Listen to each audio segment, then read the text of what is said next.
E aí galera, sejam bem-vindos a mais uma sessão de aluguel apaixonados por cinema no ar. E hoje eu tenho o prazer imenso de receber aqui comigo para trocar uma ideia, para conversar sobre a premiação, para conversar sobre cinema, para conversar sobre a sua relação com os filmes ao longo de sua vida.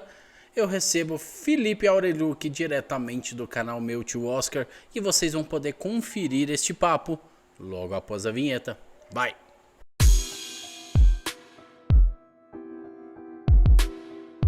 Então aqui, como eu disse para vocês, estou recebendo o Felipe Aureliuk diretamente do canal Meu Tio Oscar. Felipe, seja muito bem-vindo ao Sessão de Aluguel. Primeiro de tudo, eu já queria começar pedindo desculpas. Esse vídeo já era para ter acontecido antes, eu já fiz esse convite para você antes, você aceitou de maior bom grado e eu acabei tendo problemas, que o canal acabou ficando num certo hiato e tal. Então eu já começo pedindo desculpas, te dando as boas-vindas. E espero que você goste do papo que a gente tenha hoje aqui, porque a gente tá aqui para te conhecer melhor, para quem não te conhece, e para quem te conhece, conhecer um pouquinho mais a fundo, que a gente vai tocar aí nos pontos do Felipe Cinéfilo aí, que todo mundo vai gostar de ouvir, eu tenho certeza. Então, bem-vindo, cara. Pô, que isso, Marcos. Eu que agradeço aí a convite, que foi, como você mesmo falou, já feito lá atrás, de uma forma ou de outra. A gente tem os nossos perrengues e o importante é que hoje a gente está aqui para conversar. E um abraço aí para a galera aí do seu canal aí. Tenho certeza que vai ser um conteúdo muito bacana. Não, pode ficar tranquilo que eu tenho certeza que a galera vai curtir o papo, ainda mais que estamos na época do Oscar, estamos em época de premiações, estamos aí na época em que todo mundo tá aí pegando para maratonar os filmes indicados. Então, nada melhor, parece que até foram, para quem acredita, né, foram os astros que se alinharam Exato. para essa entrevista acontecer agora e não antes, porque agora estamos na época. Estamos aí na Exato. beirinha do Oscar, faltando um mês para a cerimônia acontecer. E a É. gente, além de trocar uma ideia sobre a relação do Felipe aí com o Oscar, a gente vai poder, quem sabe, aí pegar uns pitacos, uns palpites com ele, pra você, quem sabe aí que faz seu bolão com seus amigos, poder usufruir um pouco do conhecimento aí do cara, que se alguém manja de Oscar aqui nesse país, é esse cara, e é por isso que ele tá aqui hoje pra gente bater esse papo maroto.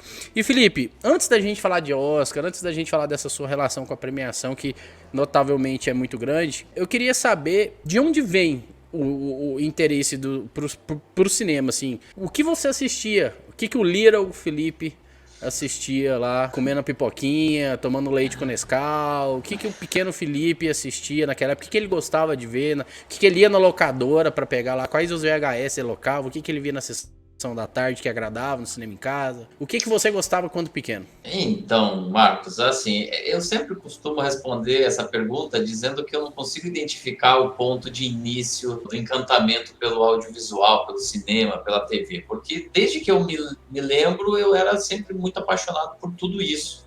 Assim, sempre foi uma coisa muito forte para mim. Eu lembro que a gente tinha. Eu sou de Curitiba, né? Nasci na cidade de Curitiba e lá a gente morava numa casa que na época não tinha TV a cabo nem nada disso. Era aquela velha antena no telhado que se chovesse você tinha que subir no telhado para ver se você conseguia pegar um pouquinho melhor ali a qualidade do sinal. E eu já Às assistia vezes até um TV. mombrilzinho ali na ponta da antena também, né?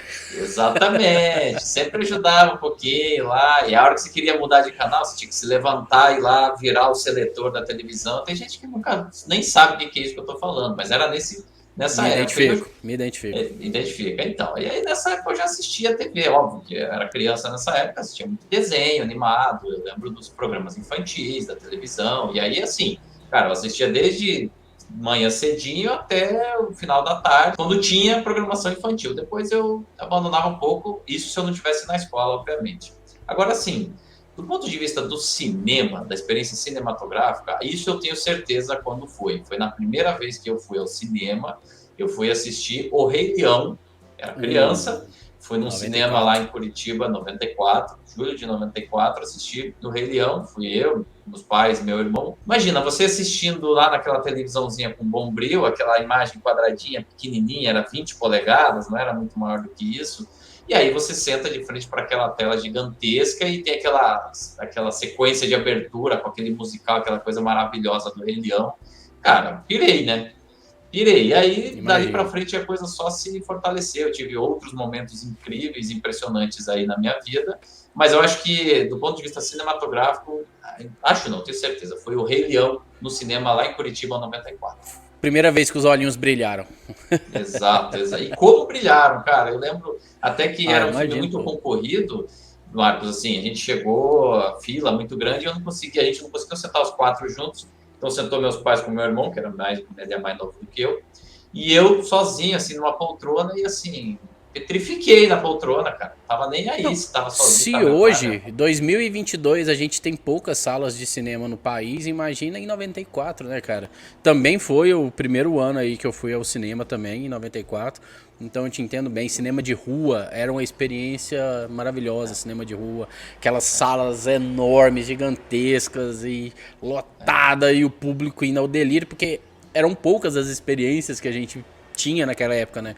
Eram poucas as vezes que a gente podia ir ao cinema, assim. Eu não sei você, mas aqui, por exemplo, eu não tinha muito luxo de ir sempre ao cinema.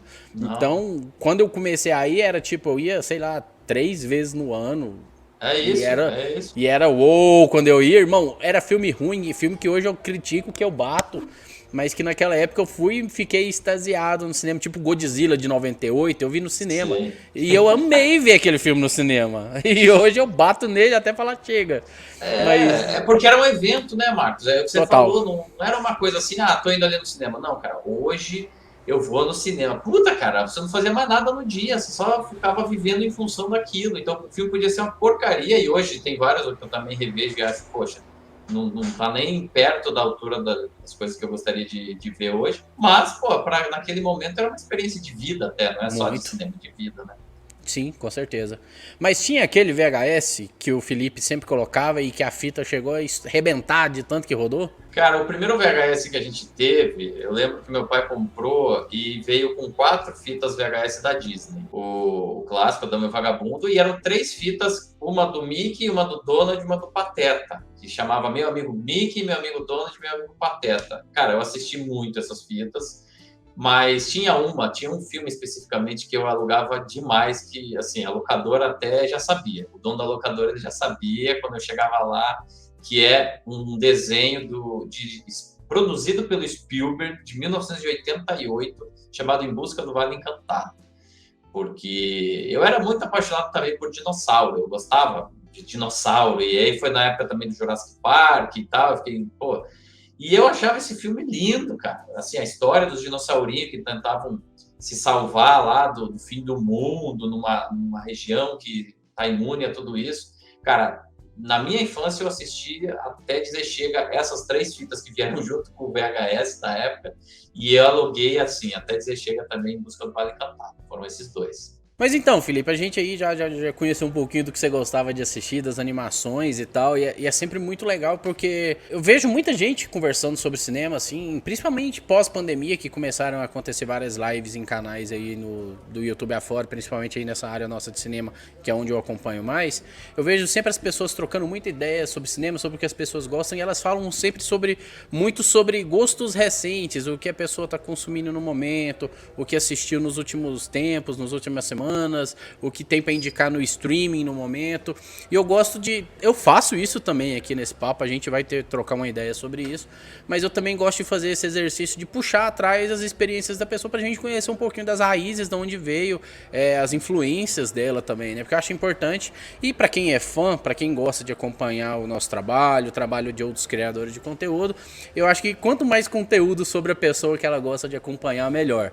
Então eu acho sempre interessante trazer isso, né? E junto com o fato de você ali se abrir e falar pra gente aí desses VHS que você gostava de consumir, que você via e revia sempre, eu queria saber se você teve um start. Você falou que não tem muito start, você falou do Rei Leão, mas você falou que não teve muito start de quando começou, isso é normal, acho que quase ninguém vai ter, só quem tiver uma memória magnífica que vai conseguir responder isso.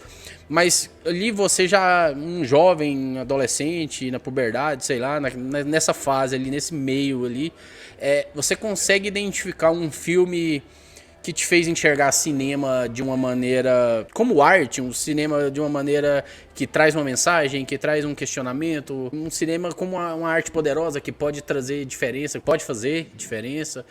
Teve algum filme que virou essa chavinha na sua cabeça? Você consegue detectar um filme, ou sei lá, 1, 2, 3 filmes que num determinado momento da sua vida geraram essa chavinha pra você e você falou, caramba, cinema não é só diversão, cinema pode ser algo a mais, você consegue ter essa percepção? Cara, assim, eu não vou conseguir falar um filme específico nesse sentido que Sim, você está falando, mas eu vou explicar um pouquinho a contextualização. Como deu para perceber pelas minhas primeiras referências, eu consumia quando eu era criança ou até adolescente o que estava disponível.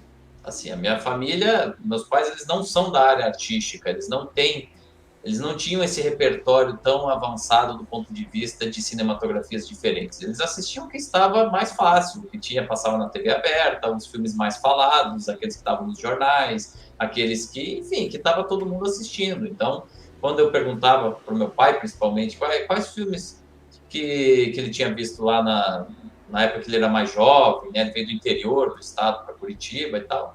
Ele falava, eu assistia O Exorcista, porque ele veio na década de 70 para Curitiba e era o filme que estava bombando. Depois vi aham, Tubarão, depois vi, enfim, todos os filmes ali da década de 70 que bombavam, né? E o meu processo foi meio semelhante, sim, sabe? Porque, como eu falei, eu não ia no cinema toda semana. Então, quando eu ia, era o filme que estava mais bombando. Então, eu comecei a ter essa consciência sobre um cinema diferente, que não fosse só entretenimento. Coincidentemente, e aqui eu juro que foi por isso, quando eu comecei a acompanhar de forma mais intensa o Oscar. Quando eu comecei a entender que existe uma premiação sobre os melhores do ano, e que aí você vai lá e você sai dessas categorias mais pop, né? Melhor ator, melhor atriz, melhor filme, e você vê que tem alguns filmes um pouco diferentes. Se hoje isso é mais presente, isso na década, estou falando década de 90, tinha sempre um outro filme que, pô, esse não chegou no Brasil, esse é mais difícil, pô, vou tentar procurar na locadora. Ah, mas só tem naquela locadora que é a locadora, e sempre nas cidades grandes a gente tinha aquela locadora que tinha os filmes mais sim. alternativos, mais de arte. Então, aí beleza, eu vou lá naquela locadora, começo a ver, poxa, tem esses outros filmes. E aí tudo isso foi acontecendo de uma forma meio orgânica. Então, tinha algumas mostras de cinema em canais como a TV Cultura, por exemplo, que traziam alguns filmes diferentes. Tinham, aí depois de um determinado momento, a gente assinou a TV a cabo, e aí na TV paga lá na década de 90 você tinha alguns canais que passavam alguns filmes diferentes. Teve um momento que a gente começou a ter Telecine Cult, que era na época Telecine 5, né? Não tinha essa diferenciação, se chamava Telecine 5, que eram só os Era filmes numerado, né? clássicos, era numerado. E aí eu comecei a entrar em contato mais com esses filmes. Agora, ao contrário de, por exemplo, Titanic, que foi uma coisa cara, que assim, me levou completamente do ponto de vista, vamos dizer assim, mais comercial. Cara, eu não consigo dizer assim o filme que me arrebatou do ponto de vista mais artístico. Eu poderia dizer que Psicose, mas assim, Psicose era comercial na época que ele foi lançado, tá? Hoje É, ele virou cult, mas ele era um filme comercial, né, naquele período. Então, não sei, eu não consigo realmente dizer um título específico, porque foi muito orgânico. Eu comecei foi um assistindo processo, esses né? outros filmes. Exato, foi um processo.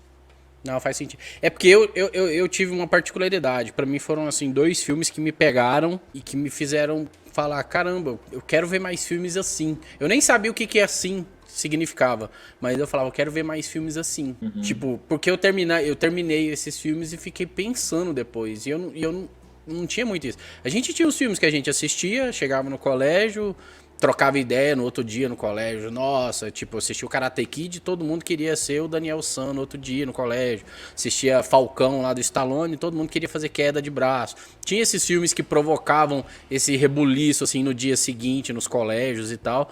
Mas aí eu lembro dos filmes que me fizeram, que eu assisti, eu falei, caramba, eu quero ver mais filmes assim, porque eu fiquei pensando e tal. Aí eu cheguei no colégio, tentei conversar sobre eles, ninguém conseguia bater papo, porque ninguém nem conhecia. E Que eu falei, filmes pô, eram eu esses? Você lembra o gostei. título, Marcos? Lembro total, lembro total. Primeiro foi Um Estranho no Ninho. Cara, eu loquei ele assim porque eu gostava do Jack Nicholson. Confesso que eu gostava muito dele na época, nos anos 90, por conta dele ter feito Coringa, né, e tal. Então foi uma referência, por mais que ele tenha feito, né, mas eu era moleque naquela época, então o Coringa dele pra mim era um personagem relevante pra mim naquela faixa etária que eu tava. E aí depois vi ele na capa, achei a capa interessante, a capa preta e branca e tal, não sei o quê. E eu tava num momento, ficando adolescente, que eu tava buscando aquela coisa de querendo elitizar um pouco o meu pensamento, vamos assim dizer. Eu tava começando a ouvir músicas mais elaboradas e tal. Eu falei, pô, se eu tô ouvindo músicas elaboradas, andando com a galera assim, não sei o quê. Eu falei, não, quero começar a ver uns filmes também e tal. E o cinema também, assim como você sempre fez parte da minha vida. Aí eu fui atrás e foi Um Estranho no Ninho e Antes do Amanhecer. Foram os dois filmes que foram ponto de virada. O Antes do Amanhecer por causa da questão do diálogo e tal, que eu nunca tinha assistido um filme tão bem trabalhado no diálogo como ele até aquele momento. Então, foram filmes que mexeram com a minha cabeça e eu falei, cara, eu quero ver mais filmes assim, com menos ação, menos explosão, menos pancadaria, apesar de que até hoje eu ainda gosto disso. Claro, Mas lógico. eu falei, eu quero ver também, eu quero consumir isso também. Então, esses dois filmes eu considero assim que foram pontos de virada, assim, para mim. Eu devia ter, sei lá, uns 15 anos de idade por aí. Foi esse start, assim, para eu ir mais a fundo no cinema, ir atrás de livros, ir atrás de filmes e tal. Então, por isso que eu fiz essa pergunta, um pouco Mas então direcionada, assim. deixa eu aproveitar, porque aí eu tô lembrando aqui, depois de você ter citado Um Estranho no Ninho, cara, eu lembro de assistir Sociedade dos Poetas Mortos, que me causou uma grande, assim, na época foi muito impactante. Eu lembro de, na época que saiu, ter assistido A Lista de Schindler, que são filmes assim. É porque quando a gente fala, é complicado nesses conceitos do que é a arte ou não, e eu acho que na verdade a Sim, maioria deles são muito equivocados, inclusive. O concordo. Estranho no Ninho, ele acabou, na verdade, na época lá, muita gente assistiu, ganhou o Oscar de melhor filme e tal. Sociedade dos Poetas Mortos foi indicado e tudo mais. Mas são filmes realmente diferentes que não são o Stallone, né? O Schwarzenegger lá dando tiro, porrada e bomba. Então, eu acho que tem alguns títulos aí como esses que eu falei. Só que assim, eu não consigo dar o mesmo peso para esses títulos que eu dou para Titanic no outro lado, ou para O Rei Leão, sabe? Porque eu Entendo. acho que foi uma construção. Eu comecei a assistir vários outros e eu não consigo dizer esse foi o primeiro. Eu consigo dizer alguns que eu assisti na minha vida que, poxa, para mim são os melhores de todos os tempos. Agora, o Sim. primeiro, o segundo, eu já não consigo ter tanto essa especificidade. E quer já aproveitar o momento, então, e listar alguns desses aí que você consegue. Cara, quero. Eu vou. Tem um filme que eu acho absolutamente sensacional e atemporal e forte Só e vou te cortar um pouquinho. Galera, se você tá assistindo esse vídeo até agora e ainda não pegou a caderneta, ou então se você tá assistindo no computador, abre seu bloco de notas que vai começar umas boas indicações aí, eu tenho certeza. Vai lá, vamos lá. Felipe. Então, primeiro filme, cara, que eu acho que é obrigatório pra galera, Vinhas da Ira, do John Ford, Preciso ver. que é assim absolutamente incrível, filme de 1940 sobre o processo da formação das favelas lá nos Estados Unidos, né, em decorrência da Grande Depressão. Só que a gente sabe que as favelas dos Estados Unidos não são iguais às nossas favelas aqui no Brasil, mas é um processo assim de urbanização de uma boa massa de trabalhadores que não tem mais objetivo ali no oeste americano. Então, assim, e acho um filme assim tão poderoso e pensar que aquilo foi produzido há tanto tempo atrás. Tem um outro filme que também me pega muito sempre que eu assisto, que é um dos melhores favoritos da minha vida, que é O Amor Sublime Amor. Não esse atual, essa refilmagem, mas sim o original, o musical, de 1961. Assim, um filme absolutamente incrível, assim, de uma beleza, de uma poesia, de um cuidado com a fotografia, com a direção de arte, com a direção de atores. Para quem não gosta de musicais, comece por esse filme. Esse é um Eu filme não que gosto. começa por esse, Marcos. Você vai. Esse é um musical muito diferenciado, assim, sabe? Não, eu tenho musicais que eu gosto, mas no geral eu não gosto. Eu queria abrir um parênteses aí, Felipe, já que a gente tá falando de tá no momento de Oscar e tal, e você pode continuar a sua lista depois, mas eu acho importante a gente abrir esse parênteses agora porque você citou. Eu tenho visto, eu ainda não assisti, tá na minha lista da maratona do Oscar, porque eu vou fazer algumas lives com alguns amigos aí relacionados às principais categorias da premiação, então eu vou assistir Amor Sublime Amor logo em breve. Sim. E eu tenho visto, desde que ele estreou no cinema, inclusive pegou uma época complicadíssima, ele ficou uma semana aqui no cinema de Goiânia, eu não consegui vê-lo no cinema, infelizmente. Queria ter visto, mesmo não gostando de musical, era um filme que eu queria ter visto no cinema, é Spielberg, e Spielberg sempre é bom ver no cinema. Eu queria ter visto, mas foi uma semaninha e eu ainda tava esperando passar o efeito entrar o efeito da minha terceira dose. Aí eu falei, não, semana que vem eu vou, que aí eu já tô imunizadão, aí eu vou, e aí ele já não tava mais em cartaz, rodei. Tem muita gente falando, eu vi muitas críticas assim, fui pegando algumas coisas sem spoilers e tal, apesar de ser uma refilmagem, mas muita gente falando que Esse é melhor que o original. Eu não sei se você já viu esse, mas eu tenho visto uma grande parte, pelo menos da minha bolha, vamos assim dizer, dizendo que este conseguiu pegar o original e melhorou. Não falou que o original é ruim, mas que este conseguiu, que o Spielberg conseguiu melhorar e aperfeiçoar algo que já era muito bom. Cara, o Spielberg é um gênio. Quem fala o Sim, contrário, ele provavelmente não está entendendo direito sobre quem ele está falando. Porque, tudo bem, ele fez algumas bombas aí ao longo da carreira dele, sim, mas ninguém é perfeito, nem eu, nem você, nem ele vai ser. Óbvio que ele tem um ou outro filme ali que não são tão bacanas. Mas o cuidado, o respeito que ele teve com essa refilmagem foi algo que poucas vezes eu vi em remakes. Normalmente a gente fala, o remake não é tão bom quanto o original. E realmente, às vezes o diretor ele quer tanto dar a sua marca, a sua impressão, a sua visão sobre aquela obra, que acaba perdendo a mão e querendo aparecer mais do que a própria obra em si. E o Spielberg ele foi tão cuidadoso, tão respeitoso com a história desse filme, que, cara, para mim é o meu filme preferido do ano passado. Como você, eu quase perdi esse filme em função aí do Homem-Aranha que chegou e pegou todas as salas de exibição da arrebatou. cidade. Eu consegui assistir na segunda semana, porque na cidade tinha uma só sala que estava passando em um único horáriozinho. E eu fui lá, falei, bom, se eu quero ver no cinema, e eu queria fazer questão de ver no cinema, e foi o Eu primeiro filme queria, que eu cara. vi na sala depois da pandemia, que eu fiquei bem resguardado, né, esse tempo todo. Falei, cara, esse vai ser o meu filme de volta às salas de cinema. E eu fiz questão, consegui, tinha essa única sessão e, cara, para mim é um filme sensacional. Eu não digo que ele é melhor do que o original, porque eu tenho um apego sentimental com o original muito É, tem esse forte. lado. Mas assim, cara, é um filmaço mesmo, e eu acho que quem fala isso, que ele modernizou, sim, tem certas coisas que funcionam hoje melhor vendo para as plateias atuais, sabe? Para a maneira como as pessoas hoje assistem os filmes. E que, de repente, naquela versão de 61 esteja ficando um pouquinho mais datada, e nesse caso Sim. não. Então, nesse sentido, concordo. Não, e quando eu abro esse ponto pra gente trocar uma ideia sobre, não é questão que eu tô criticando as pessoas que falaram isso. Não tô falando aqui pro público que Claro. tá assistindo a gente. Porque às vezes vocês acompanham outros criadores de conteúdo de cinema e tal, e eles elogiaram a esse ponto, o remake aí. Mas não é questão que eu tô criticando o ponto de vista deles, tanto que eu ainda não assisti o filme, então não tem nem como eu opinar sobre. Mas é mais pelo fato de que, apesar de que eu vi todos falando que esse é melhor que o original, eu não vi nenhum deles falando isso em detrimento ao anterior. Todo mundo Tá. falou, o Spielberg conseguiu pegar e lapidou ainda mais aquele cristalzinho ali. Foi mais ou Exato. menos isso, sabe? A maneira que eu vi a maioria das pessoas falando. Pegou algo que era bom e tornou melhor. Foi isso. É isso. Você falou do John Ford. Aqui no canal a gente gosta muito de curiosidade. Me tira uma dúvida. O John Ford, antes de você continuar a sua lista, o John Ford É. ainda é o diretor com o maior número de premiações, né? Ele tem o quê? 5, 6? 6? Não, ele venceu quatro. É Quatro Oscars 4. de melhor direção. Sim, ninguém além dele conseguiu esse número. É 4.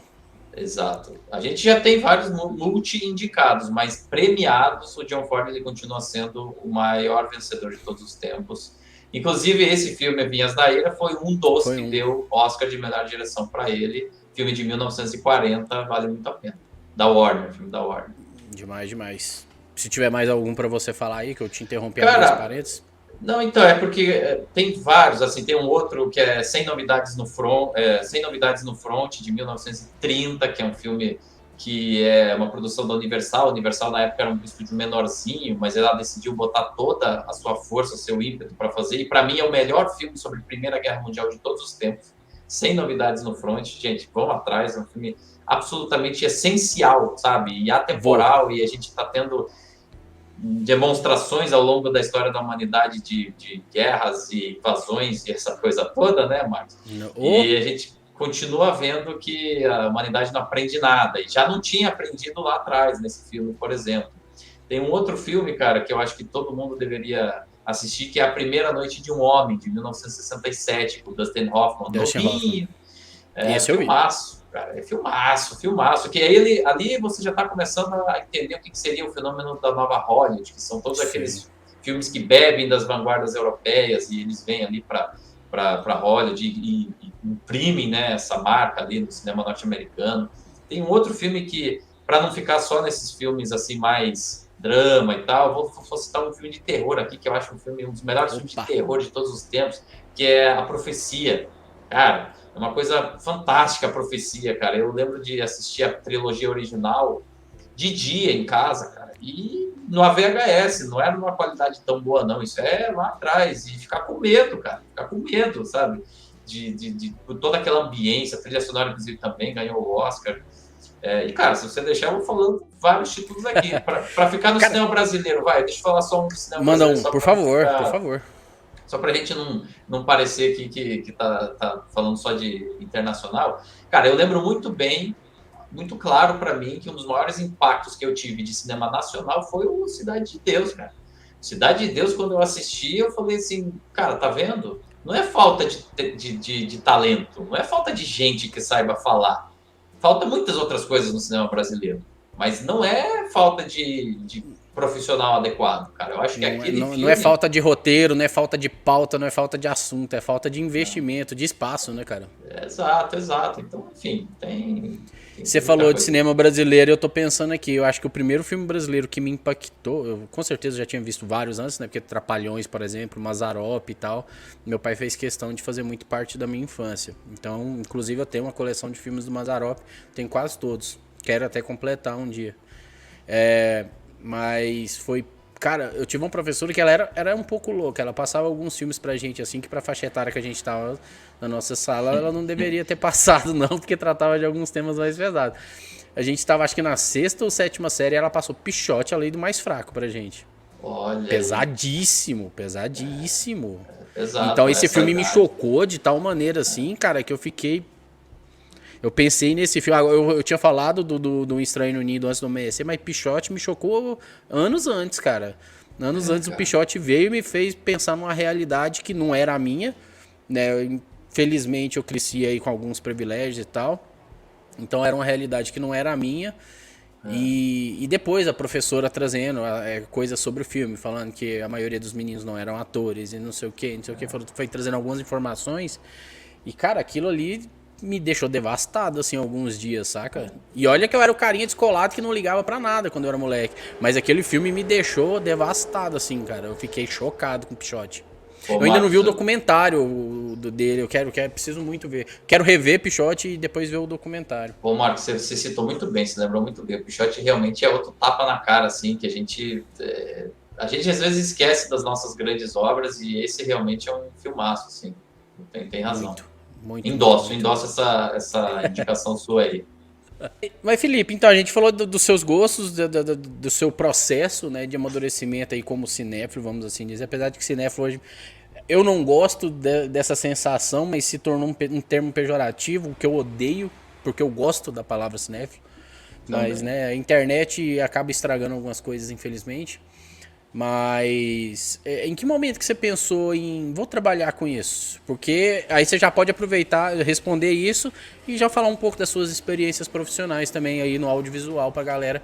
Que aí o pessoal vai ver que não é só tipo um cara bobão igual eu que tá falando aqui, não. É alguém com propriedade falando, um cara que entende, que tem fundamento, sabe, pra poder falar o que fala. Vai lá, manda aí pra gente aí da onde surgiu essa vontade de além de ser um espectador, de se tornar um realizador, de se tornar tudo que você acabou se tornando ao longo dos anos. Cara, Marcos, assim, eu acho que, primeiro, uma coisa que eu só queria desmistificar, assim, pra galera, né? Até pegando muito isso que você falou. Você não precisa ter um diploma para ser um cineasta, tá? Deixar isso bem claro, porque para você ser médico, você precisa passar por várias provas, vários exames, vários processos seletivos, engenheiro, dentista, né? Você precisa ter certificações e tal. Para ser cineasta, aqui no Brasil e na grande, imensa maioria dos países do mundo, você não precisa ter necessariamente essa formação. Com isso, eu estou querendo dizer que você não precisa estudar e vai pegar uma câmera e vai fazer um filme e isso vai ficar bom? Ah, claro que não, tá, gente? Claro que não. Qualquer coisa que você vai fazer na sua vida, se você estudar, se você se preparar, você vai fazer bem feito. Se você não fizer, não estudar, não se preparar, você vai fazer ou não vai conseguir fazer ou vai fazer mal feito. Isso é regra geral. Tem exceções, obviamente. Sim. Então, assim, Marcos, mas aí, voltando na sua pergunta, como é que foi o pulo do gato? Eu pensei assim, quando eu era criança, falei, cara, eu vou ver um filme e eu me sinto tão impactado, é uma sensação tão poderosa para mim quando alguém consegue me contar uma história de uma forma bacana, e Titanic teve muito a ver com isso, nesse sentido, eu falei assim, cara, eu quero fazer isso pela vida das pessoas, cara. A mudança que eu quero fazer na sociedade é essa. E eu acho que as pessoas, qualquer ser humano, ele tem que ter isso em sua mente quando ele vai escolher a sua profissão. Não tem que pensar, óbvio que todo mundo aqui precisa pagar os seus boletos, todo mundo Claro. precisa sobreviver e tudo mais, mas de que forma eu posso contribuir para a sociedade? Eu Alinhar as duas tinha. coisas, né? Exato, então como é que eu consigo? Eu fiz exame vocacional, aí deu lá para mim que eu poderia ter sido um bom advogado, por exemplo, porque eu argumento bem, escrevo bem, aquela coisa toda.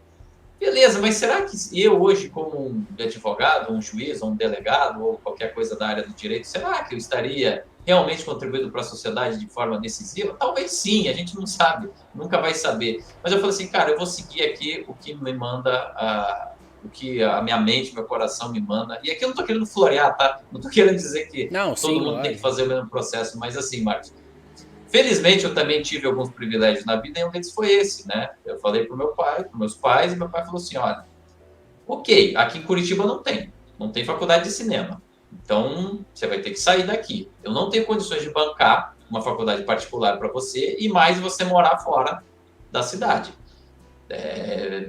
Então, assim, passa numa faculdade pública, então, que aí pelo menos eu ajudo você durante um tempo, até você conseguir um estágio e tal, começar a ter o seu dinheirinho. Beleza. Falei, bom, então o meu desafio é esse. Aí eu fui pesquisar. Comprei o guia do estudante da Abril, que nem sei se existe mais hoje em dia, mas era o que a gente tinha na Acho que época, não, né? né? Não tem mais abril, né? É capaz que não. É, não deve ter. Aí eu vi lá, cara, onde tem público no Brasil inteiro, na época. Isso eu tô falando início da década de 2000. Cara, tinha na USP, São Paulo, tinha na UNB em Brasília e tinha na UF no Rio de Janeiro, Niterói. Falei, bom, a mais próxima daqui de casa, de Curitiba, é São Paulo. Então, Porto vou Alegre tentar não passar tinha lá. já naquela época? Aonde? Em Porto Alegre não tinha naquela época Não, já? não, Porque a não cena de tinha. Porto Alegre depois veio forte, né? Pois é, mas é aquela coisa, não tinha a formação acadêmica, né?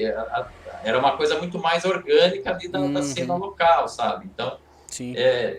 enfim, e eu queria ter a formação. Eu falei assim, cara, eu quero estudar cinema, não quero só apenas pegar a câmera e ir fazendo.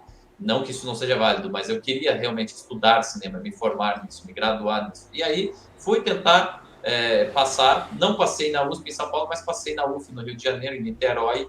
Falei assim, bom, passei, vou fazer, vou cursar. E aí fiz, né, todo o curso. E dali, cara, começaram a surgir. Quando você faz faculdade, você conhece pessoas, você começa a entender todos os processos. Fiz alguns curtas como exercício, né, fiz vários exercícios audiovisuais ainda durante a faculdade e consegui um estágio na Rede Globo de televisão também, enquanto estava cursando a faculdade. Eu consegui, inclusive, uma monitoria, aquela história do eu te ajudo, mas tenta conseguir um dinheirinho para você se manter aí na cidade. Foi isso. Eu já fazia monitoria no primeira turma que lançou. Eu consegui passar, eu já tinha meu dinheirinho ali, que me Legal. ajudava. Aí depois entrei como estagiário lá na Globo, que não é cinema, mas é assim, é uma indústria audiovisual fortíssima no nosso país. Até hoje. Só que na época que eu entrei era muito mais. Tem quase 20 anos isso. A Globo ainda era aquela Globo poderosa que muita gente conheceu lá na década de 90. Foi uma É, e, escola querendo impressionante. ou não, a Globo ainda é referência no cinema nacional, né? Não tem como fugir disso. Exato, continua sendo, né? Mesmo com os problemas que ela está atravessando na TV aberta, mas no cinema, no audiovisual em geral, ela continua sendo. E aquilo, Marcos, foi uma escola absurda para mim, cara, Ah, imagino. porque você sai daquele campo de ideias, do tipo, eu vou fazer um filme super cabeção, para tipo assim, cara, a gente aqui tem que entregar, meu querido. Com qualidade, mas a gente precisa entregar, precisa ter eficiência, precisa ter prazo. E eu trabalhava ainda mais do que isso no departamento de promoções, que é aquele que faz as propagandas, as chamadas. Então é tudo muito rápido, cara. A gente tem que entregar para vender o produto, né? Para vender a casa. Enfim, para encurtar a história, durante esse processo de eu trabalhar ali dentro da Globo, eu conheci dois parceiros que são até hoje os meus sócios na produtora que eu tenho até hoje, que se chama Ideograf.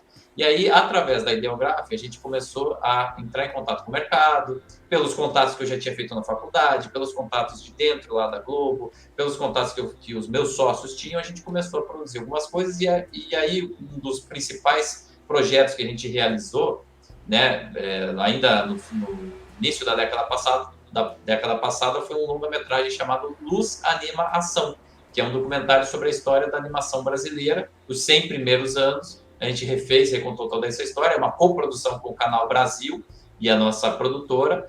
E esse filme, cara, passou em todos os continentes. A gente foi para a Annecy, que é o principal festival sobre animação do planeta. A gente é o Cannes da animação, chama-se Annecy. A gente estava lá, eu fui lá em 2014. Enfim, e aí falei, bom, começou a dar certo. E com isso a gente consegue encontrar esse documentário em algum lugar?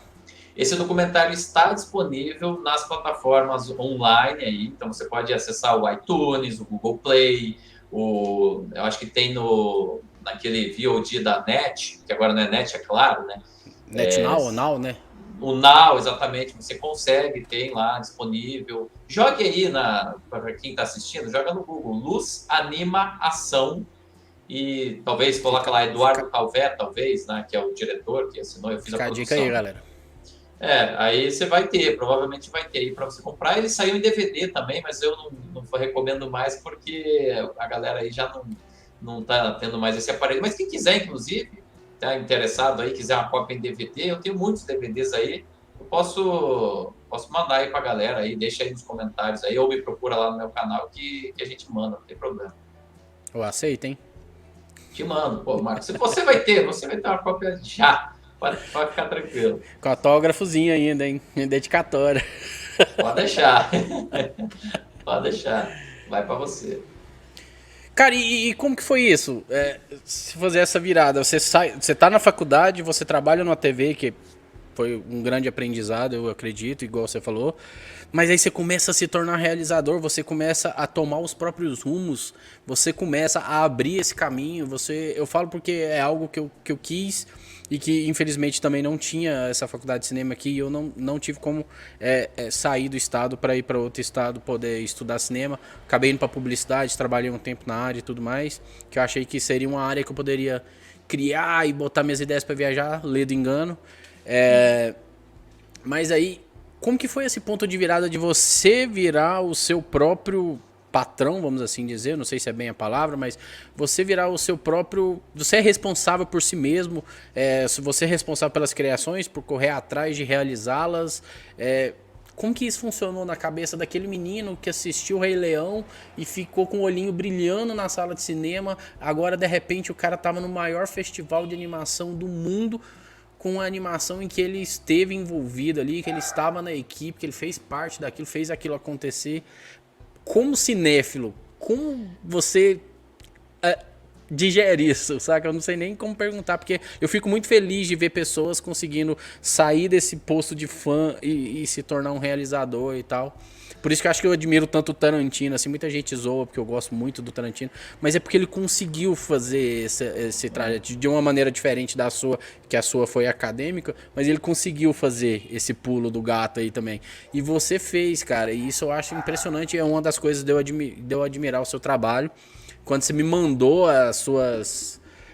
como é que fala? Quando você mandou as suas especializações, sua descrição, vamos assim dizer, né? Sim. Quase seu currículo. Eu fiquei mais admirado ainda, porque eu já te acompanhava há bastante tempo, eu fiquei ainda mais admirado pelo que você conquistou, o que você conseguiu, saca?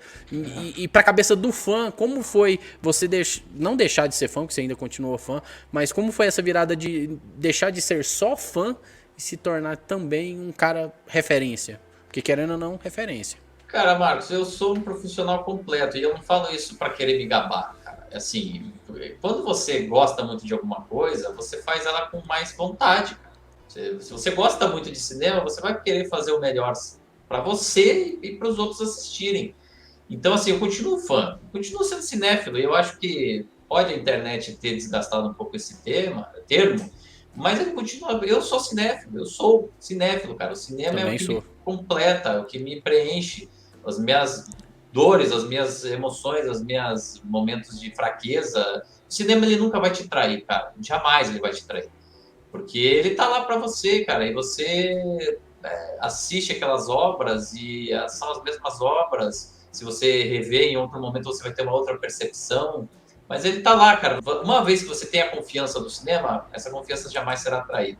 Saindo da filosofia para voltar um pouquinho aqui para a pergunta, cara. Esse momento aí que você descreveu aí festival lá em Annecy, cara, para mim foi um dos momentos mais surreais da vida, assim, porque é isso, assim, você sai de uma cidade onde sequer tem uma cena de cinema desenvolvida, sequer tem uma escola de cinema, você sai de casa jovem ainda, bem ou mal aqui no Brasil a gente é obrigado a fazer essa escolha da nossa profissão muito cedo, né? Com, às vezes, adolescente, você já tem que, eu vou fazer isso para minha vida. Sair, morar fora, passar um monte de perrengue numa cidade longe, muito diferente da sua. De repente eu tô lá, cara, no churrasco da Disney, em Annecy, de frente pro lago de Annecy, tomando chopp americano e comendo hot dog que a Disney tá bancando para todo mundo que estava selecionado, assim. É uma coisa absurda, cara.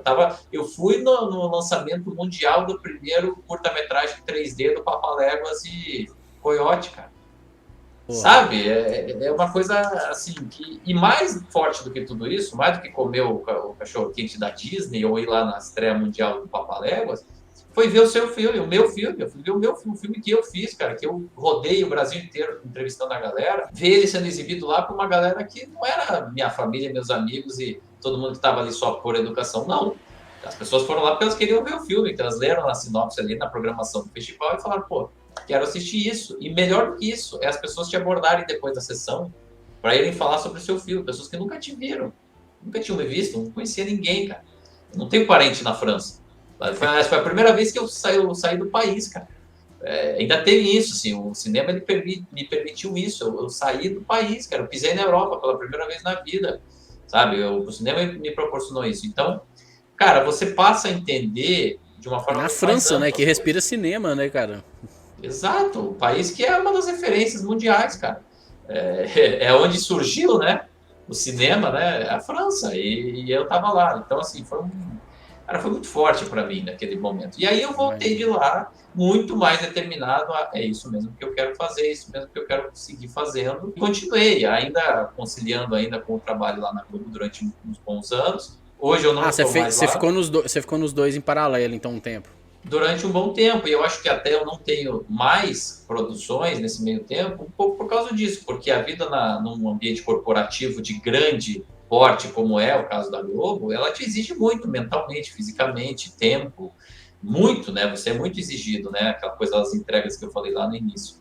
Mas agora eu estou dedicado ao audiovisual, seja nessas produções da produtora, da Ideograph, seja no canal lá que eu tenho aqui no YouTube, que é o meu tio Oscar. E aí eu consigo ter uma visão mais bacana, fiz vários contatos nesse meio tempo, participo aí dos eventos de mercado. Enfim, eu passei a entender melhor como é que se faz para viver, trabalhar com isso. E, cara, assim, uma coisa que eu já adianto para a galera que está ouvindo tudo isso e falando assim, pô, bacana, pô, deve ser mó legal aí, fazendo esses projetos, tá vivendo só disso, é só mó, tudo lindo, né? Não, gente, é difícil, porque a gente não tem a certeza no final do mês de que uma coisa vai virar, a outra não vai virar, isso vai dar certo, isso não vai. Cinema é um exercício diário de amor, fazer cinema no Brasil.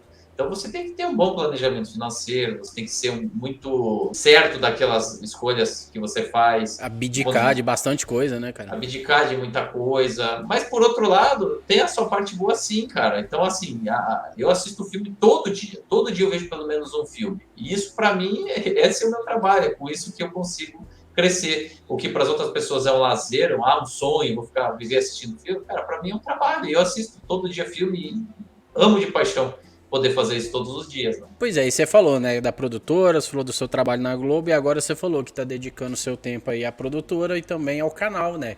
Em 2017 você criou o canal Meu Tio Oscar. Você já deve ter respondido essa pergunta milhares de vezes, né? Mas de onde surgiu essa vontade de nichar o seu conteúdo, assim, a premiação do Oscar, né? E se antes de você escolher isso, se caso aconteceu, você por acaso cogitou abrir um canal de cinema mais genérico, que aborde cinema de uma maneira mais geral e tal, ou se não, desde que deu o clique da ideia de vou abrir um canal no YouTube, sua ideia sempre foi focar no Oscar, sempre foi se tornar aí, porque é válido a gente frisar, seu canal o maior acervo, né, brasileiro, relacionado de conteúdo aí relacionado à premiação do Oscar. Então, se vocês ainda não conhecem, estão aqui até agora, já corre lá e dá uma inscrição no canal desse cara, porque com certeza vocês vão ficar sabendo sobre tudo da premiação, porque esse cara pega desde lá da primeira em 29 e vai abordando aí, vai conversando sobre os principais filmes das premiações e tal, ele vai falando sobre tudo, e é incrível o conteúdo que o Felipe produz lá, junto com alguns convidados que ele leva em alguns momentos, e outros conteúdos que ele produz sozinho. Mas, e aí, essa coisa do conteúdo nichado, já foi desde o princípio da ideia ou não, você foi maturando e chegou nisso? Marcos, foi desde o princípio. E aí eu explico de uma forma bem simples. Quando eu passei a entender que existe um prêmio, um evento que reúne supostamente o que de melhor se produziu naquele ano no cinema, eu falei assim, que coisa fantástica, né? Poxa, ali está o resumo do creme de la creme do cinema. Então não preciso buscar isso, né? Já existe um prêmio que faz isso. E, cara, na década de 90, o Oscar era um evento que tinha um glamour diferente do que tem hoje, eu acho. Isso se perdeu um pouquinho. Né? Então a gente, mesmo quando não tinha filme brasileiro, mesmo quando não tinha... Cara, todo mundo assistia ou sabia dos filmes que estavam concorrendo. Tinha menos pulverização de informações também, de fontes de audiovisual também para a galera acompanhar. E aí eu assisti, a primeira semana que eu assisti, eu fiquei absolutamente encantado. Eu falei assim, cara, olha só que coisa bacana, é um prêmio que tem várias categorias o melhor documentário, a melhor animação, o melhor curta-metragem, o melhor fotografia, o melhor... E aí que eu comecei a ver que, o que tá por trás? Quem que organiza essa bagaça aí? Esse tal de Oscar aí? Quem é o Oscar? Eu comecei a ir atrás, e na época esse ir atrás não era o Google. Nessa época o ir atrás ou era a enciclopédia que se tinha no teu colégio, na biblioteca pública, ou, como foi o caso que me ajudou muito a entender, foi a revista 7. Toda vez quando aparecia a época do Oscar, eles faziam edições especiais contando a história, né? O que aconteceu. E tinha uma específica, Marcos, que eu consegui localizar, que era meio que um resumo de todas as edições, quem ganhou, enfim, coisas que na época você não tinha em lugar nenhum, era muito difícil de você acessar. Fiquei encantado, falei assim, vou anotar todos esses filmes e vou atrás, vou assistir. Cara, não consegui encontrar a grande maioria, porque filme da década de 30, né? Muitos nunca sequer tinham sido lançados em VHS no Brasil, aquela coisa toda. Mas aí começou essa vontade, e quanto mais eu fui conhecendo depois, aí a partir ali dos anos 2000 começou a ter site, a Academia colocou um site, você podia consultar o acervo de forma online, melhorou um pouco essa questão aí da pesquisa. Eu fui percebendo, e isso muita gente às vezes não acredita, mas, cara, eu fui percebendo que a academia que está por trás do Oscar é uma instituição muito maior e muito mais importante do que as pessoas tendem a crer. Por quê? Porque ela teve lá com o cinema desde que o cinema estava engatinhando. Ela não nasce junto com o cinema, mas ela, digamos assim, ela ajudou a moldar o cinema como a gente conhece hoje, desde o final da década de 1920, na transição do mudo para o sonoro. E, cara, se você pega os indicados e vencedores do Oscar ao longo dos tempos, você vai ter um bom recorte do que foi a história do cinema. É lógico que é um recorte enviesado, é lógico que nem tudo está contemplado, é lógico que a gente tem uma série de questões que estão envolvidas todos os anos no processo de indicados e vencedores, mas se a gente fizer um estudo não viciado, se a gente não entrar lá dizendo assim, não, isso é um prêmio americano que não vai para nada. Cara, se você já entrar com esse pré-conceito, não vai dar certo. Agora, se você começar a analisar, bom, indicados a melhor direção 1952, esse. Quem são esses caras? Quem são essas pessoas? O que esse camarada fez? Qual é a história dele? Ator, atriz e tal. Cara, dali você tira 60% da história do cinema facilmente. História mundial do cinema, tá? Não estou falando só cinema norte-americano, não. História mundial. E aí eu falei o seguinte, cara, eu preciso passar esse conhecimento. Esse conhecimento não existe em língua portuguesa. Não tem, cara. Você não tem isso. Você só tem alguns livros. Aqui atrás de mim tem alguns dos livros que eu trouxe lá dos Estados Unidos que não tinham aqui no Brasil sobre a história da academia, sobre a história do Oscar. Eu li tudo isso, falei, vou fazer um TCC sobre isso. Meu TCC da faculdade foi sobre o Oscar e a relação do Oscar com o cinema brasileiro. Por que o Brasil nunca ganhou um Oscar? Eu tentei responder essa pergunta já lá, quando eu estava me formando na faculdade. E aí eu falei assim, cara, qual é a ferramenta que eu tenho hoje para atingir mais pessoas? É o YouTube. Todo mundo hoje em dia que tem acesso à internet, tem acesso ao YouTube de graça. Eu vou levar isso a partir do YouTube. Mas sempre foi nichado, cara. Eu sempre quis falar sobre cinema, contar a história do cinema, analisar filmes a partir do Oscar. Isso quer dizer que eu só assisto filme indicado ao Oscar? Não, assisto todos os tipos de filme. E adoro, inclusive.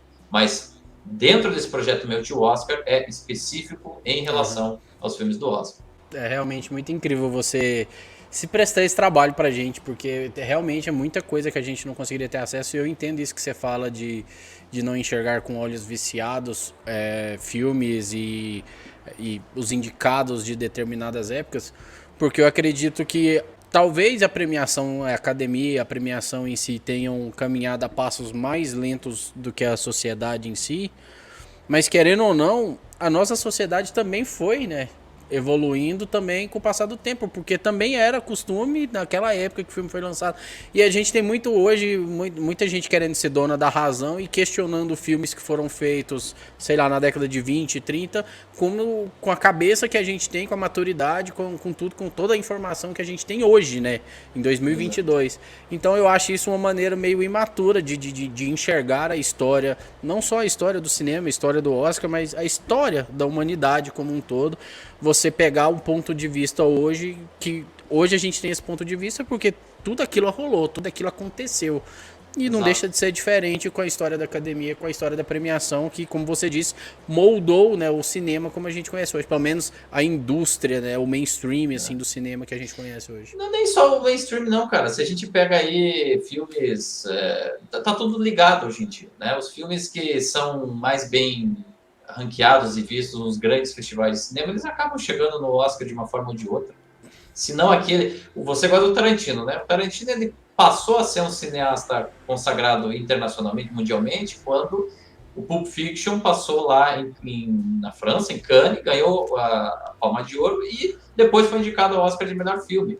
Pouca gente tinha visto Cães de Aluguel antes. Alguns Sim. sim, mas aonde ele se tornou um cineasta classe A, vamos dizer assim, reconhecido mundialmente, foi em Cannes.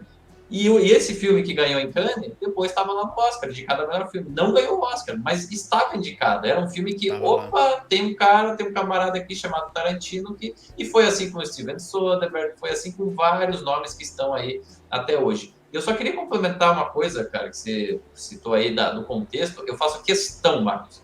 Antes de começar uma temporada de premiação, um debate ou qualquer coisa lá no canal, de deixar sempre uma contextualização histórica. Porque isso é essencial, cara. Por que o filme tal venceu o Oscar naquele ano? Tem muita gente que assiste um filme hoje, 70 anos depois que o filme foi lançado, e fala assim, pô, o que esse filme tem demais, pô? Por que filme de melhor filme? Poxa, Ele não entende a mas, realidade que ele estava inserido, né? gente, é óbvio, você não vai assistir hoje um filme, hoje, em 2022, e achar que você assistindo um filme de 1935, que ele vai ter as mesmas referências, o mesmo acúmulo, a mesma, até mesmo a percepção que a sociedade tem sobre determinados assuntos. Então, assim, é legal saber o que tinha lá em 1935.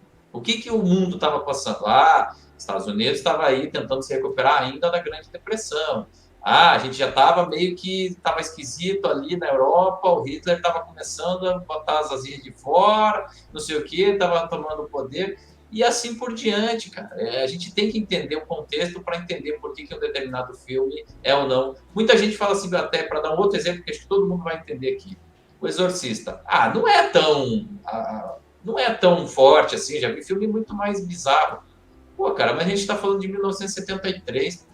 Era outra relação que a gente Imagina tinha. o impacto que ele teve naquela época, né? A galera não pensa Exato, nisso, né? E exatamente. para mim esse ponto que você tocou aí, para mim é uma das coisas mais maravilhosas assim do cinema. Tirando o fato de mexer com as emoções, que para mim eu sou um cara muito emocional relacionado a cinema. Sou bem menos técnico e muito mais emocional relacionado a cinema. Mas para mim também é essa questão de filmes, assim, às vezes eu pego. Tem dias que eu falo, cara, eu quero pegar pra assistir alguma coisa que eu nunca vi, nem ouvi falar. Aí eu vou atrás de listas, de sites, sei lá, vou pesquisar em alguns. Eu tenho uns sites que eu geralmente vou atrás desses filmes desconhecidos aí. Que às vezes meus amigos ficam brincando comigo que eu viajo demais indo atrás de algumas coisas que ninguém nunca ouviu falar. E aí eu vou atrás de nacionalidade diferente, de época diferente, de assuntos diferentes, independente do que for. E aí eu vou atrás, e aí eu assisto o filme, aí eu falo, caramba, não entendi o contexto, do mesmo jeito que você falou, e fala, não entendi muito bem esse contexto. Vou atrás de saber o contexto em que esse filme foi feito, e que isso agrega ao meu conhecimento, a mim, como pessoa. E o cinema provoca muito isso em mim. Eu acho que eu estudo muito mais coisas aleatórias, vamos assim dizer, decorrência do cinema, do que se fosse por vontade própria de eu ir atrás de conhecer essas coisas. Mas eu tenho muito disso, de eu assisto um filme aí às vezes eu não entendi, aí eu vou atrás de entender. Eu vi um filme, sei lá, um filme da nacionalidade diferente que eu vi ultimamente aí. Sei lá, eu vi um filme, sei lá, do Uzbequistão, do Kirguistão. Aí eu não entendo o filme. Falo, cara, os caras tá lá, categoria comédia e tal. Por que é comédia? Não ri. Aí eu vou entender por que esse filme é engraçado pra eles. Qual que é a piada? Qual que é a piada? Ou então, se é um filme de drama, qual que é o drama dessa família? O que essa família tá vivendo? Por que essa família tá passando por esse drama que eu não tô conseguindo enxergar? Não tá perceptível aos olhos do Marcos de 34 anos que cresceu no Brasil, de classe média e tal. Por quê? O que eu não tô entendendo aí, sabe? Então eu gosto desse lugar que o cinema me coloca, nesse lugar de ignorância, de certa forma, mas de ignorância sim, mas o ignorante que tá preocupado em ir atrás pra poder tentar deixar de ser um pouquinho menos ignorante, sabe? Isso só nos constrói, cara. Eu acho que a gente, enquanto influenciador, né, se é que a gente pode se dizer, né, influenciador, né, de alguma coisa, Marcos, mas a gente, enquanto pessoas que analisam obras cinematográficas, a gente tem um pouco essa responsabilidade, sabe? E aí eu não estou querendo criticar nenhum colega nosso, acho que cada um leva o seu conteúdo da forma que acha mais adequado, mas se a gente se propõe, como eu me proponho lá no canal do meu tio Oscar, a trazer esse contexto histórico para poder explicar para as pessoas por que um determinado filme foi forte ou não naquele contexto, eu preciso me preocupar com isso. Eu preciso tentar passar para o meu público por que esse filme foi forte na época, por que ele foi indicado a tantos Oscars, sendo que a gente assiste hoje e nem parece ser nada demais. Qual foi o contexto que levou esse diretor, por exemplo, a ganhar tantos Oscars? Por que o Hitchcock nunca ganhou um Oscar de direção, sendo que foi um grande diretor? Tudo tem uma explicação, cara. Tudo tem uma tese, sabe? Será que o Chaplin foi realmente injustiçado pela academia? Quando você estuda, você entende se sim ou não. Ou tem coisas que são mais aquele momento que gera discussões, mas aí tá aí os dados para a gente poder versar sobre eles. Né? Se hoje uma coisa que a gente tem é lugar para procurar, né? Para ir atrás de informações, né? Só saber ir nos lugares corretos. Válido frisar que só saber ir nos lugares corretos para procurar informações. Mas, Felipe, cara, antes da gente puxar esse encerramento, eu queria dizer que eu já estou muito feliz com o papo que a gente teve. É enriquecedor para mim. Era algo que eu já queria ter feito antes e que aconteceu agora. E eu não me arrependo de ter acontecido agora. Talvez hoje eu esteja mais preparado até do que na época pra gente conversar. Mas aí a gente puxando um pouquinho a sardinha, tá chegando o Oscar aí. Falta aí em torno de um mês, mais ou menos. Esse vídeo deve sair no dia 28. O Oscar é no dia 27, né, do mês que vem. Vamos falar só da categoria principal. Como que você enxerga aí essa categoria principal do Oscar? Mas antes da gente puxar isso, eu já queria deixar claro, galera. Não é que eu esteja cortando o Felipe. O Felipe tem coisas pra fazer. O cara é atarefado. Eu espero que ele volte aqui mais uma vez. Eu também devo ir lá no canal dele. A gente vai trocar mais ideias. Eu espero que ele compareça aqui pra gente trocar uma ideia. Fazer uma live, quem sabe. Um ao vivo aqui. Trocar uma ideia melhor. Ir mais a fundo em algumas coisas. Mas é porque a gente também não vou tomar muito do tempo dele. O cara tem coisas pra fazer, né? Gente ocupada, gente importante. Tem que, né? Não pode ficar muito tempo parado, sentado na frente do computador. Mas então, vamos falar um pouquinho aí dessa categoria principal. O que você espera dela? Se você espera alguma surpresa? Se você já tem na sua cabeça o seu favorito? Ou quem você acha que vai ganhar? Só pra gente poder alimentar um pouquinho aí, porque nessa mesma semana que esse vídeo tá saindo, já vai ter a primeira live aqui no canal referente ao Oscar. A gente vai estar falando da categoria de filmes estrangeiros, né? Filmes aí falados em língua não inglesa. E aí, então a gente já vai começar essa maratona no canal, então já para dar um start aí pra galera já ficar ouriçado um pouquinho. Qual a sua opinião aí da principal categoria da premiação? Olha, Marcos, a gente tem que entender os movimentos mais recentes da academia para saber que mudou. Assim, o que a gente poderia esperar há 10, 15, 20 anos atrás, hoje em dia a gente já não necessariamente pode esperar da categoria de melhor filme. Primeiro porque a gente tem um número fechado de 10 títulos, né? E nos últimos, É a desde primeira vez que 2000, tem 10? não, não é a primeira vez que tem 10, mas já faziam 2009, 10, já faziam 11 anos que a gente não tinha 10 filmes indicados. Por que isso? Porque, assim, historicamente, a gente, na maioria das vezes, teve 5 indicados, né? Isso foi desde lá da década de 1940 até 2008. Sempre 5 filmes indicados. Antes, ali, no início, nos primeiros anos, esse número variou um pouco. No primeiro ano, lá, quando o Oscar surgiu, tinha só 3. Aí no segundo ano tinha 5, mas teve anos que teve 7, teve anos que teve 10, teve anos que teve 12, chegou o ano que mais teve indicados foi 14 indicados. Aí você me pergunta, mas por quê? Cara, pensa, isso tudo aconteceu nas primeiras 2 décadas do prêmio, como tudo na vida, eles estavam encontrando a melhor fórmula, então esse número flutuou até o início da década de 1940. Depois que ficou certo ali em 5 títulos, foi assim até 2008, quando a gente teve aquela polêmica do Cavaleiro das Trevas não ser indicado. Como assim? A academia está deixando de indicar os maiores filmes, está esnobando o público, vamos ter que aumentar o número de indicados para poder contemplar esses filmes diferentes. Então, em 2009 e 2010, eram 10 filmes cravados, tá? 9 e 10. E a partir de 2011, percebeu-se que, cara, às vezes um filme chegava lá indicado para melhor filme com um número muito pequeno de votos como o preferido do ano. Então eles falaram assim, bom, um filme para ser indicado, considerado um dos melhores do ano, ele tem que ter no mínimo 10% de votos em primeiro lugar, porque senão, se nem 10% das pessoas acham que é o melhor filme, por que ele vai ser indicado? O que eu acho um raciocínio muito bom. Eu acho isso um raciocínio ótimo e é por isso que eu sou defensor de que continuasse nesse número variável entre 5 e 10.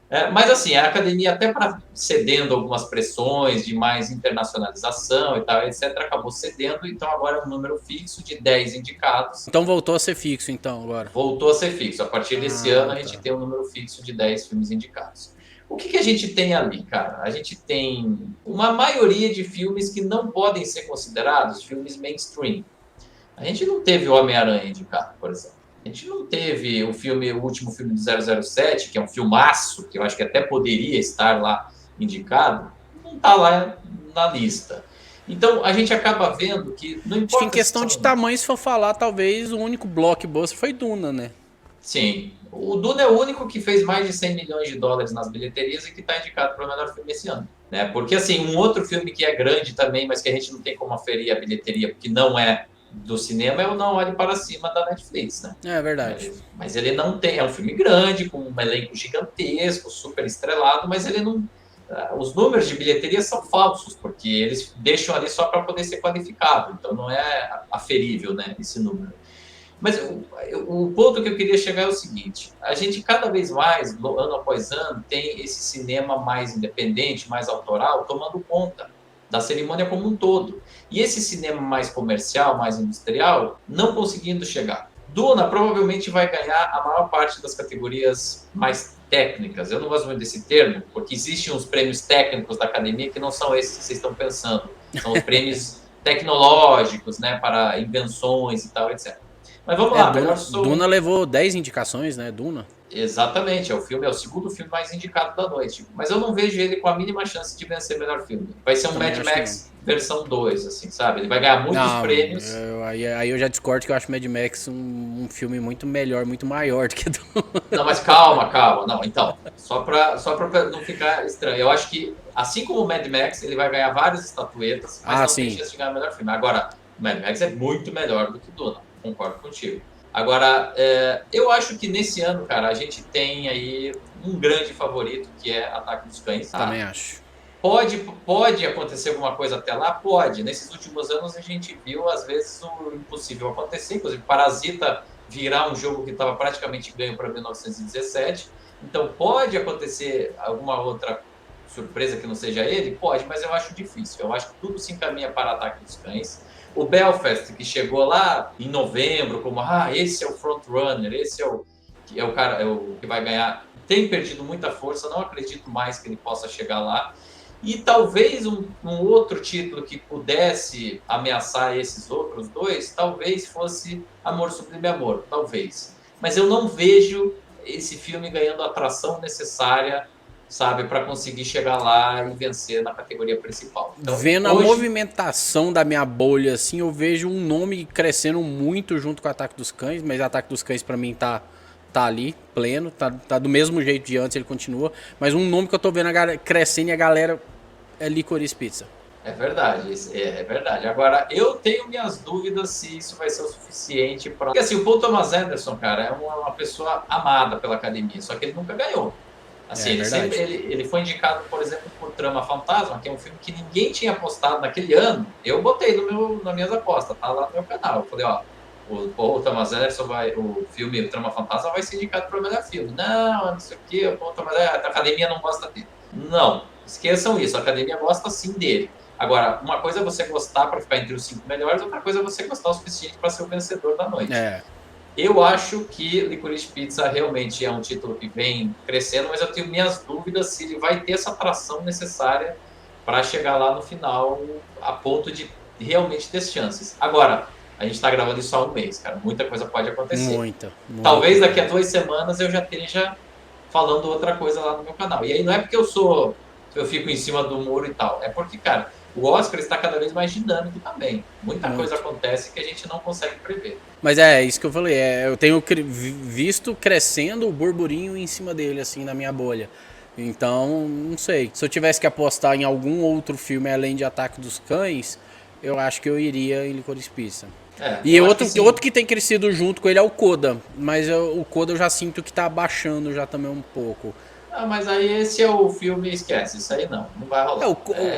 O Coda pra mim é igual eu ano passado torcendo pro Sound of Metal ganhar, porque foi o filme que mais mexeu comigo, que mais conversou comigo, que eu fiquei emocionado, assisti 3 vezes e chorei o filme inteiro 3 vezes. E eu queria muito que ele ganhasse, mesmo sabendo que ele não iria ganhar, eu queria muito que ele ganhasse, sabe? Cara, é um filme queridinho, bonitinho, independente, pequenininho. Ele ganhou Sundance. E, cara, eu amo de paixão o filme, cara. Meu Deus, é um filme que te arrebenta. No bom sentido, assim, você fica muito tocado pelo filme. Então, assim, nada contra, pelo contrário, só a favor do filme.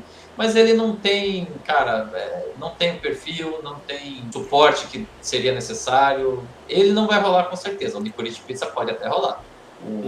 É aquele tipo, né? O larga bem, mas depois não consegue manter o ritmo, né? Durante a corrida, né? Que é meio que o Belfast também. Eu acho que o Belfast ele também era assim. Agora, sinceramente, o Belfast também tem uma questão muito pessoal, de infância, de memórias e tal. Eu acho que ele foi um pouco supervalorizado lá atrás. O Belfast tem tudo para ser, assim, sinceramente, posso até errar em. Tá tudo para ser aquele que saiu como favorito e vai chegar com 0 Oscar, assim. É o que eu tô sentindo que pode acontecer com ele. Mas você quer cravar aí um nome? Vai no Ataque dos Cães aí, pra deixar pra galera Ataque aí? dos Cães, porque eu acho assim, Marcos, eu acho que mesmo que algum desses outros títulos cresça, o Ataque dos Cães eu acho que, vamos lá, numa escala aqui, esse aqui é Ataque dos Cães, os outros eles vêm vindo, mas o Ataque dos Cães está conseguindo manter uma folga confortável. Eu acho que é difícil você tirar essa diferença. Não é impossível, o Parasita conseguiu. Mas será que o Licorice Pizza é um novo Parasita? Não sei, eu tenho minhas dúvidas. E eu acho que, no momento, antes do Licorice Pizza, a gente ainda tem o Amor Sublime Amor. Amor Sublime Amor. O Spielberg ainda é forte, né, cara? Ainda é. O Spielberg, inclusive, aí uma questão até para o seu público ficar sabendo. É o único diretor da história a ser indicado em 6 décadas diferentes, tá? Ele foi indicado a primeira vez na década de 70 por Contatos Imediatos do Segundo Grau, do Terceiro Grau? Terceiro Grau. Aí depois em 82 por ET o Extraterrestre, em 93 por A Lista de Schindler, que ele ganhou, 98 o Resgate do Soldado Ryan, que ele ganhou também, é o segundo Oscar dele. Depois ele foi indicado na década de 2000 e 2005 pelo filme Munique, década de 2010 foi em 2012 pelo filme Lincoln e agora indicado pela 7ª vez, mas na 6ª década diferente, Amor Sublime Amor 2021. Ele não foi indicado por Cavalo de Guerra? Não, só foi indicado no melhor filme, né?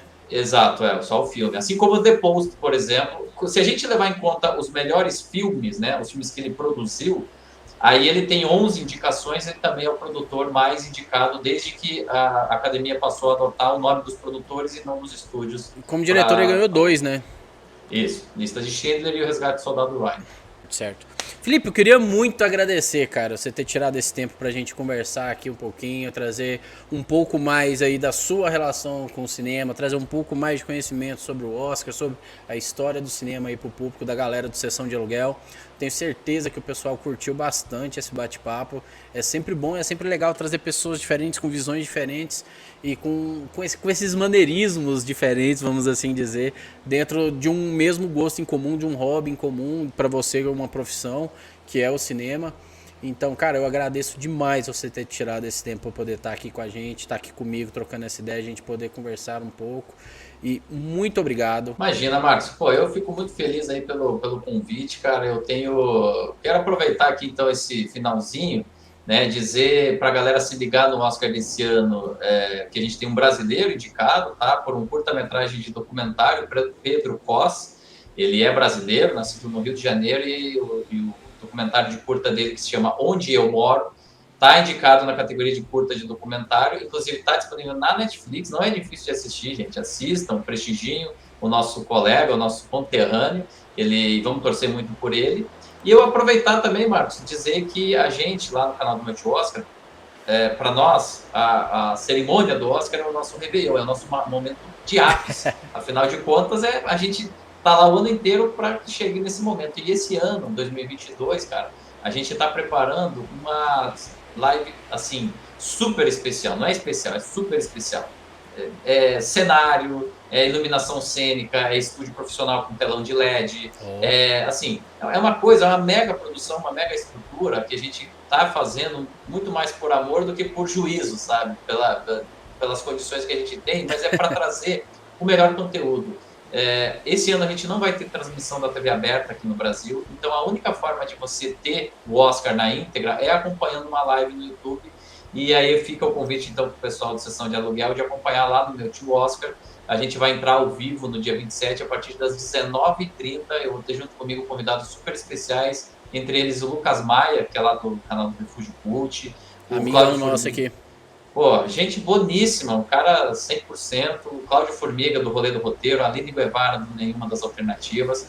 Enfim, eu vou estar lá também apresentando muito material que a gente vai produzir especificamente. Vai ter uma entrevista exclusiva com o Pedro Cos, inclusive. Olha que legal. Enfim, cara, vai ter muito conteúdo, então fica o convite aqui, live do Oscar lá no canal do meu tio Oscar, dia 27 de março, a partir das 19h30. E antes disso, já entre lá e se inscreva. Marcos, muito obrigado pelo espaço. Também te espero lá para a gente bater um papo aí, quando possível. E volto quantas vezes você quiser. Não, vou sim, com certeza. Já quero deixar desculpa, eu não sei como tá o áudio para vocês. Começou a cair o mundo em água aqui, então está chovendo pra caramba. Então já peço desculpa se o meu áudio está um pouco zoado. Mas é isso então. Muito obrigado, Felipe. Muito obrigado a você que ficou assistindo aqui até agora esse nosso bate-papo muito maroto aí sobre cinema, sobre Oscar e sobre tudo mais envolvendo essa sétima arte que a gente tanto ama. Deixa seu like se você gostou desse vídeo, desse bate-papo. Se você é novo por aqui, apareceu por aqui, talvez você veio por indicação do Felipe e tudo mais, se inscreve aqui no canal, sempre tá rolando conteúdo novo, tá rolando conteúdo de curiosidades, tem lives em que eu trago diversos convidados aí para bater papo. Tem game show também que rola aqui no canal de cinema e sobre cinema e séries. Então tem um conteúdo variado aqui no Sessão de Aluguel que você pode encontrar relacionado a esse nicho que a gente tanto gosta aí. E a gente vai ficando por aqui. Muito obrigado a todos. Muito obrigado mais uma vez, Felipe, pelo tempo cedido e pelas informações nos dadas. A gente vai ficando por aqui, galera. Foi lindo. Aquele abraço e até a próxima sessão. Tchau.